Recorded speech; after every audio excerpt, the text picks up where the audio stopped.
My name is Scott. I'm 26 years old. I was born and raised just right down 69 down in Indianapolis. 2006 graduate of Lawrence North High School, and I also graduated just at Ball State right up the road from here as well. I go around, I like to talk to groups, support groups, I talk to high school graduation classes, things like that. I even talk to social work classes at IUPUI, different college campuses like that and everything.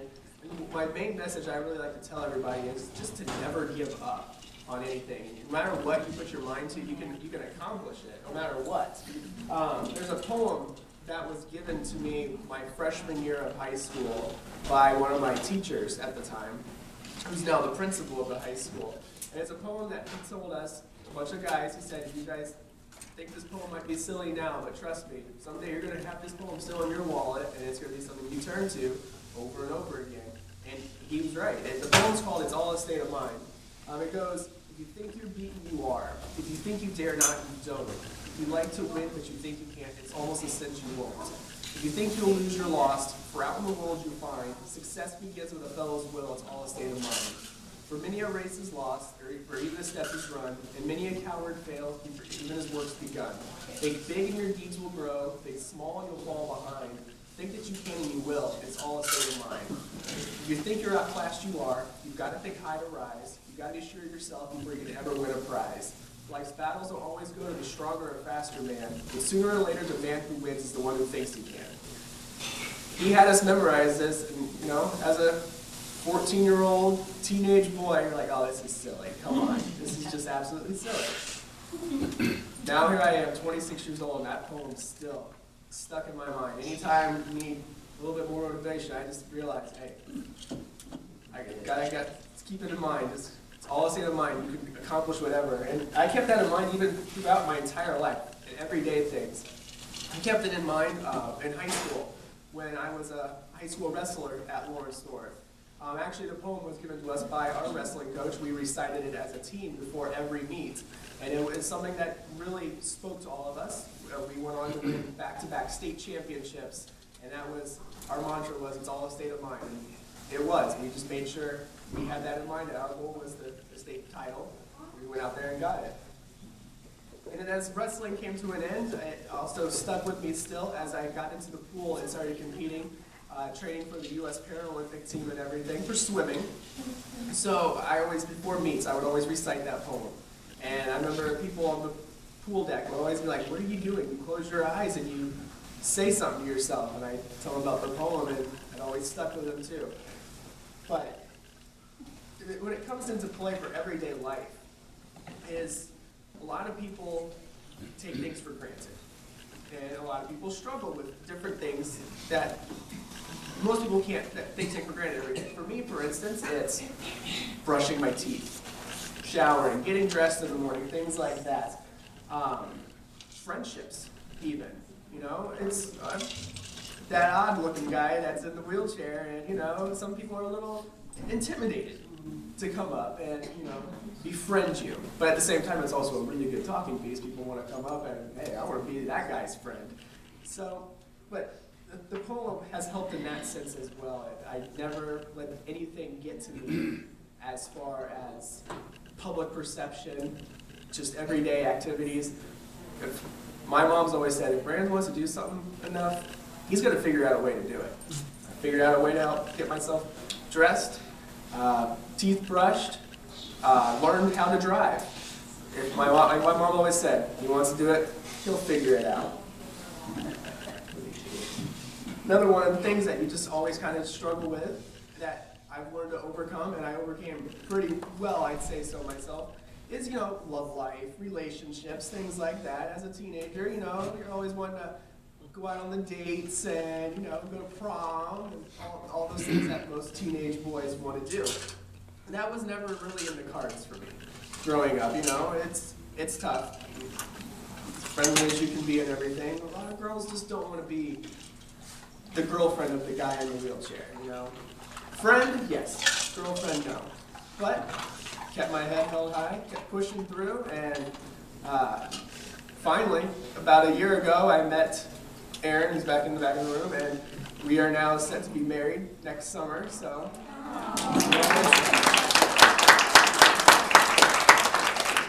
always just have to keep that state of mind of, I can do this, I can overcome this, everything's going to work out fine.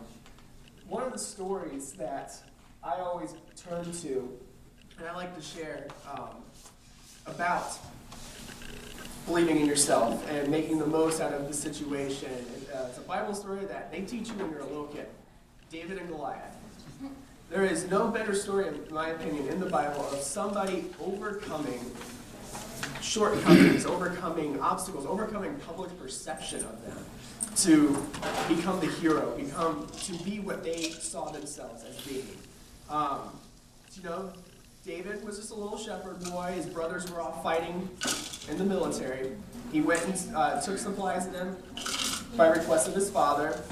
And the Philistines had a huge soldier named Goliath. And every day Goliath would come out and challenge them to send out their best warrior. And they would all hide in fear. Oh, we can't send anybody out. He's just too big. Well, one day David decided, I'm going to go out there and I'm going to stand up to him. I can do this. David goes out there with a slingshot and some pebbles and takes down the biggest, baddest soldier in the Philistine army. Just because David was so small and Goliath was so big, David was still able to overcome Goliath. And when I see that story, what I always think of is things I struggle with every day, like the brushing the teeth, the showering, everything. Those are my everyday Goliaths. I look at myself as David and overcoming those Goliaths in life. So anytime I'm getting down, I always think about that story as well, because David could overcome Goliath. I can overcome this small Goliath in my life, no matter what. Now, one of the things that you have to be when you're trying to push forward and be the best you can be, you have to be humble. You got to be willing to ask for help. And there's nothing wrong with that. Like, for instance, David, he did have a little bit of fear. There's nothing wrong with having a little bit of fear. He was humble, so what did he do? He turned to God. He asked God for his protection. He asked God for the help and the courage to be able to face Goliath. And God backed him up. He had his back, and David trusted in that. And that's what I do too. I always trust that God has my back to make sure that I'm going to be able to overcome that Goliath in my life. And he hasn't steered me wrong yet. So you got to keep trusting and always ask for help. Never be afraid to ask God for help. He's always going to be there for you. And as I've gotten older, I'm able now to turn to my friends, my family, my fiance. They're all there to be able to assist me with the brushing the teeth, the showering, things like that. Everybody's able to help. Now, I also have another kind of a secret weapon when it comes to having help. Back here, getting attention, is my little partner in crime, Rona. She is my 5-year-old service dog, and actually I received Rona 4 years ago today. So we've been together for 4 years. Rona comes from a company called Canine Companions for Independence. They're a national company that trains dogs. They breed their own dogs and everything. Their national headquarters is in Santa Rosa, California, but they have many regional sites all throughout the country. Our regional site here in Indiana is actually over in Delaware, Ohio. We're part of the north central region and everything. When you first get on the list for the dog, it's quite a long list because everybody wants to get in and get one. The kids list is a little bit shorter than the adult list. So I got my first dog, her name was Elaine, back when I was in 6th grade, and I got put on the list when I was in 3rd grade. So it kind of gives you an idea of just how long it takes. But when they give you these dogs, they match you to a point of, oh, this dog just doesn't work just well with me. This dog is like me. They're psychologically, we're a lot alike. Everything, our lifestyle is a lot alike. And that's kind of funny to say, oh, the dog has a lifestyle. Well, for instance, when I got Elaine was very active and wanted to keep going. And I was very active and wanted to keep going, so I was a perfect fit. There was another dog in our class, his name was Olmec. He was just kind of slow and, if I gotta go somewhere today, I'll go somewhere, but if I have to lay here all day, that's fine with me. He was placed with a little girl in our class who was the exact same way. It was just amazing how this company was able to provide a dog for her and a dog for me that fit our specific needs. Canine Companions for Independence, they train a couple different types of dogs. Rona is considered a full skilled service dog, where she has public access, able to go out in public with me. She is able to pick things up off the floor. She can open doors. The cool ones that I like to take advantage of, she knows how to make my bed. She can get things out of the refrigerator for me, get the remote for me. So, you know, if you're ever having a lazy Sunday, Rona, I would like a Pepsi and the remote, please.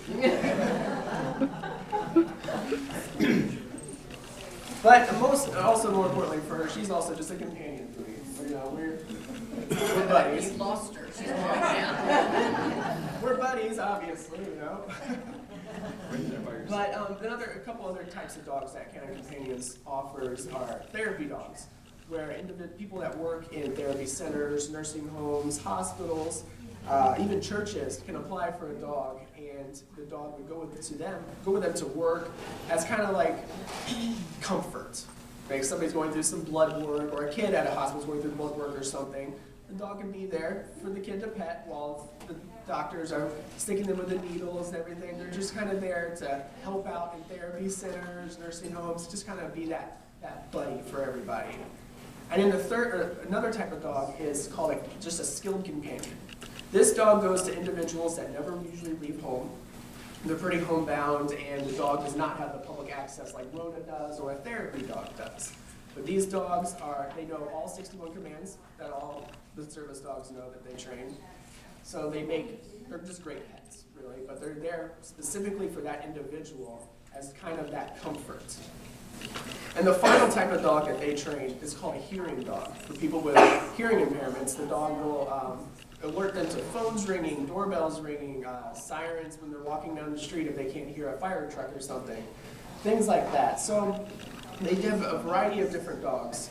Now, what makes Canine Companions so unique is that not only do they breed their own dogs out at their training center in Santa Rosa, but they also have volunteers throughout the country that will pick up a puppy, raise it for approximately 16 months, train it socially, kind of just the basic commands like, you know, sit, stay, down, things like that. And then they'll go and they'll take the dog back to its regional training center to be trained and hopefully be placed with somebody with a disability. That takes a special person, in my opinion, to be able to have a puppy for 16 months and then turn it back in. But they all know the ultimate goal is to be able to, they'll get to come back, and if that dog gets placed, they'll get to see that dog walk with its new owner and get to see the joy on that individual's face as they're receiving their new service dog. So I can attest that it's kind of cool. You keep in touch with the puppy raisers and everything.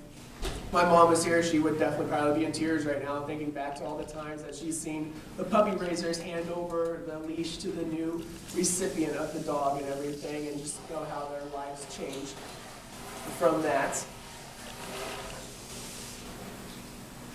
One of the things, I went on Indie Style with Patty Spiller.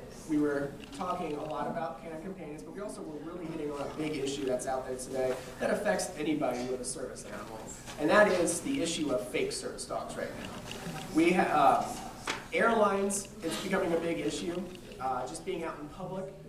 There are people that are going out and they're purchasing vests that show that this is a service dog or a service animal, and placing them on their home pet. Well, the thing is with that is it is really hurting people that actually have trained service animals, such as Rona.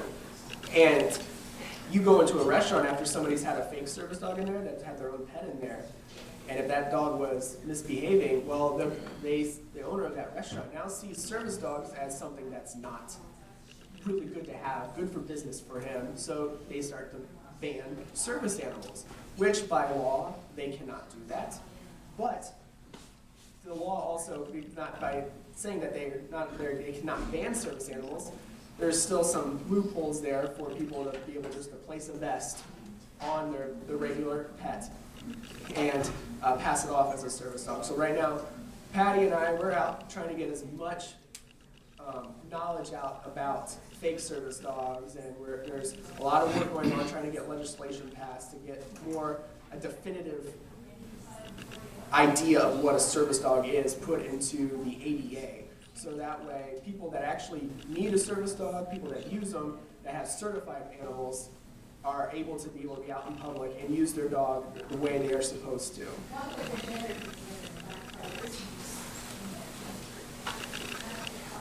Now, in closing, one more thing I just wanted to share.